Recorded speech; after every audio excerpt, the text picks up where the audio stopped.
Bismillahirrahmanirrahim.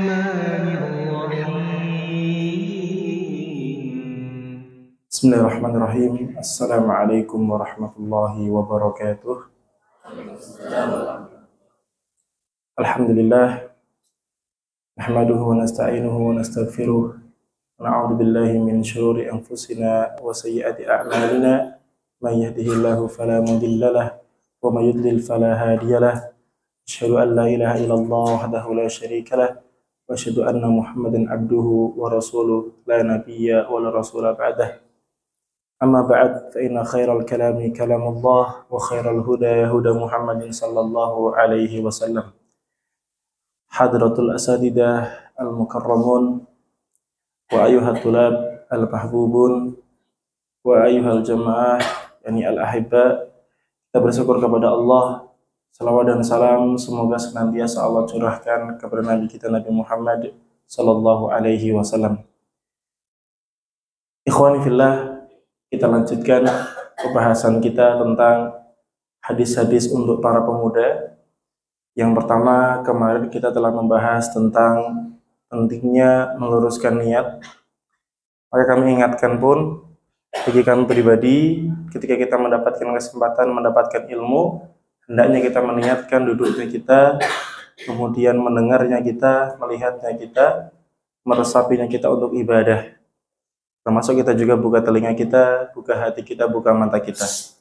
Kesempatan yang baik ini insya Allah akan disampaikan tema tentang bersama siapa engkau duduk. Ikhwani fillah, azanani wa iyyakum jami'an. Nabi sallallahu alaihi wasallam bersabda, al-arwahu junudun mujannadah. Ruh-ruh ataupun jiwa-jiwa itu seperti pasukan yang berkelompok. Artinya kita harus memperhatikan dengan siapa kita berkelompok, dengan siapa kita bersama. Karena kesukaan kita, kenyamanan kita ketika dekat dengan komunitas tersebut itu sebetulnya mencerminkan siapa diri kita. Oleh karena itu, tentunya setiap kita punya kepribadian, setiap kita punya karakter masing-masing. Tetapi perhatikan kepada siapa hati kita condong. Apakah kepada orang-orang yang baik ataukah kepada orang-orang yang buruk? Yang pertama, dari segi al-wala dan bara. Kepada siapa kita loyal dan kepada siapa kita berlepas. Kalau kita melihat bahwasanya sifat-sifat orang yang bersama Rasul Shallallahu Alaihi Wasallam itu apa? Asyidda'u alal kuffar. Mereka itu sangat keras permusuhannya kepada orang-orang kufar. Ruhama ubainahum, tetapi mereka saling menyayangi di antara mereka. Maka kita kadang perlu tazkiyatun nufus, membersihkan jiwa kita. Ketika sudah mulai muncul kebencian kepada sesama muslim, kenapa sih kita benci? Apakah karena memang perkara maksiat atau mungkin perkara dosa, kesalahan, kemungkaran? Kalau memang iya kita bisa menasihati, kita nasihati, kita ingatkan dengan lembut. Artinya jangan sampai kemudian kita terpancing oleh bujukan setan. Kenapa? Karena setan itu sudah lelah menjadikan orang-orang yang bertauhid agar mereka tergoda untuk menyembah berhala. Sudah putus asa mereka. Tetapi ingat, mereka masih punya yang namanya tahrish. Apa itu tahrish? Tahrish itu adalah bagaimana mereka menimbulkan kebencian di antara kaum muslimin.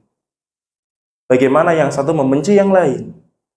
Maka ikhwani fillah, usahakan kita jangan sampai menjadi pembawa virus-virus tahrish.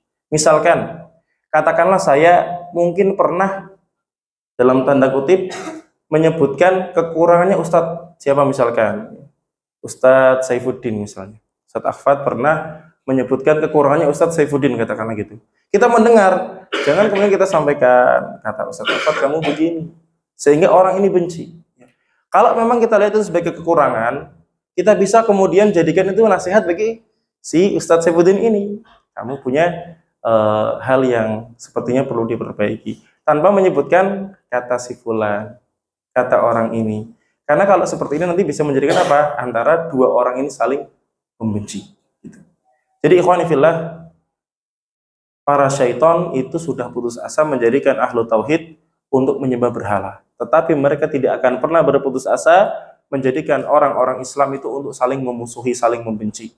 Oleh karena itu, mari bersama-sama sering-seringlah kita tazkiyatun nufus. Ketika kita membenci seseorang, membenci kaum muslimin, jangan sampai kemudian itu berlarut-larut. Lebih dari 3 hari katakanlah, jangan. Kemudian jangan sampai juga kebalikannya kepada orang mukmin, kepada orang yang kemudian beriman kepada Allah, bencinya bukan main, kepada orang kufar malah akrab. Ini kebalik, ya. Kemudian yang kedua, dari sisi memilih teman, ya, usahakan kita sebisa mungkin kenal sama orang boleh, tetapi kalau berteman, apalagi bersahabat, akrab, curhat, jangan kepada sembarang orang. Tapi pilih orang-orang yang memang mereka baik, orang-orang yang mereka bertaat kepada Allah Subhanahu wa taala. Orang-orang yang mereka memang benar-benar takut dalam terjatuh pada perbuatan dosa. Kenapa? Karena yang namanya as-sahib itu sahib. Teman itu menarik. Teman itu bisa mengajak, teman itu bisa menjerumuskan. Maka dari itu, pilihlah teman-teman yang baik. Bukankah Rasul sallallahu alaihi wasallam menyampaikan, ya, al-mar'u ala dini khalilihi. Seorang itu akan berada sama seperti agama temannya.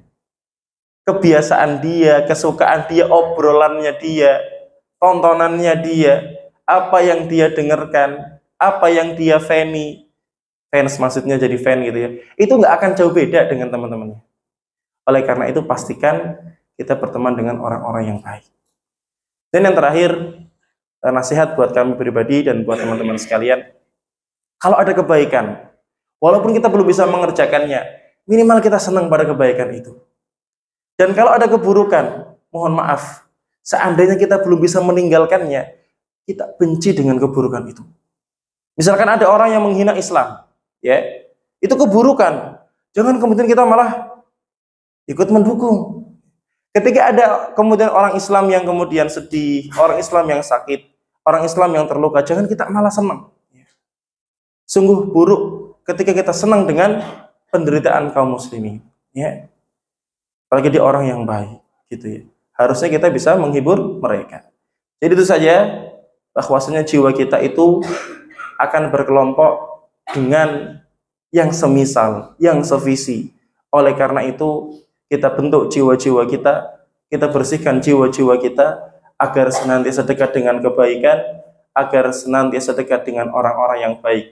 Harapannya dengan kita senantiasa menjaga jiwa kita, senantiasa menjaga komunitas kita, senantiasa menjaga lingkungan kita, dengan siapa kita bergaul, semoga teman-teman kita itu yang sholat bersama kita, yang puasa bersama kita, yang ngaji bersama kita, yang menghafalkan Quran bersama kita, yang berjuang bersama kita, teman-teman tersebutlah yang akan senantiasa mengulurkan tangannya untuk kita, baik ketika kita di dunia maupun kita di akhirat kelak. Mungkin ini yang bisa disampaikan. Kalau ada kebaikan dari Allah Subhanahu wa taala, mari kita ikuti. Kalau ada kesalahan, ada kekeliruan dari saya, mohon dimaafkan. Kita tutup dengan doa kafaratul majlis. Subhanakallahumma wa bihamdika asyhadu an la ilaha illa anta astaghfiruka wa atubu ilaik. Assalamualaikum warahmatullahi wabarakatuh.